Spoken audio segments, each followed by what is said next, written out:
I'm Scott Helman in conversation with Joe Leary.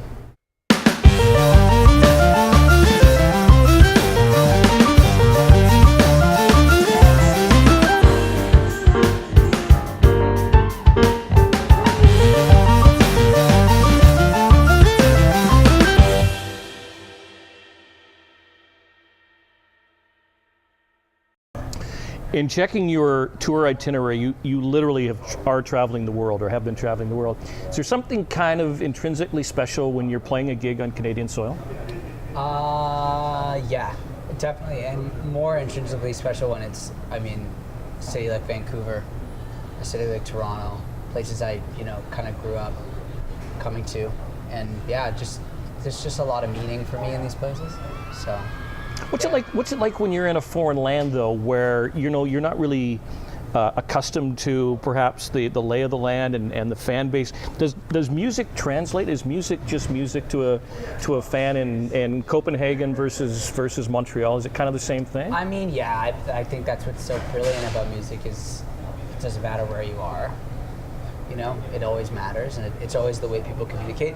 That being said, there's different ways I think people respond to music, and that's interesting to me. Like, somewhere like Japan, people are very reserved while you're playing. Sure. There's no they listen.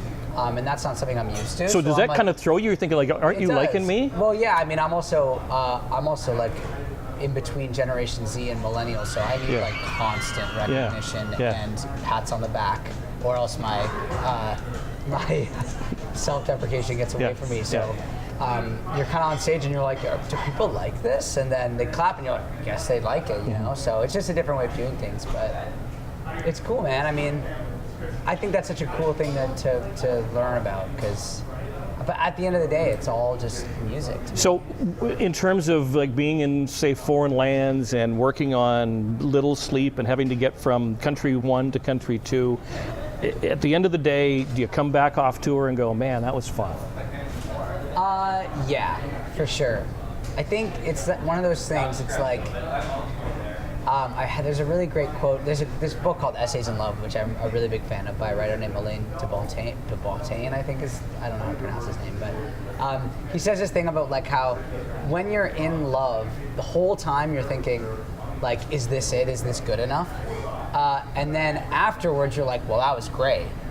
And then beforehand, you're like, man, I really wish I was in love. And so it's weird because, I think we always want these things, and when they're happening to us, we're so self-aware that we're like, is this how it's supposed to be? And then you look back on it fondly when in actuality you were like, to me, the beauty of that is it's always just, you're just trying to get to that next place. And I think that's what's so cool about touring is you look back and you go, wow, I had no idea what was gonna happen. And it just happened, and it just is what it is. And there's hard days and there's days that are beyond your wildest dreams, and I think that's what's so cool. So the next question then, Scott, is you're young, you've got success, you're traveling around the world, you've got some bucks. How do you check yourself so that it just doesn't kind of get away from you? My friends. I have good friends, and I've always been pretty aware of people. I really study people, and I think it's important to understand how people work. And because once you do, you can make sure the ones that are around you are smart, good, and keep you on your toes. So I'm really passionate about that, and my friends are awesome. And also just the music. The really brilliant thing about songwriting to me is that when you write a song, if your ego is in the way, it's not going to be a good song. So you really have to serve the song and serve the music, and also believe, it might not be true, but believe that it's not really coming from you, it's coming from some other place, So things like that really keep me grounded, and at the end of the day, it's all just about the music to me. Well, that's all I ever wanted to do. And speaking of the music, I would be remiss if I did not ask about the video for Hang Ups. Yes. Pretty well coordinated, pretty well done. Thanks. Was it a lot of grueling work? Was it a pain in the ass? Was it a ton of fun?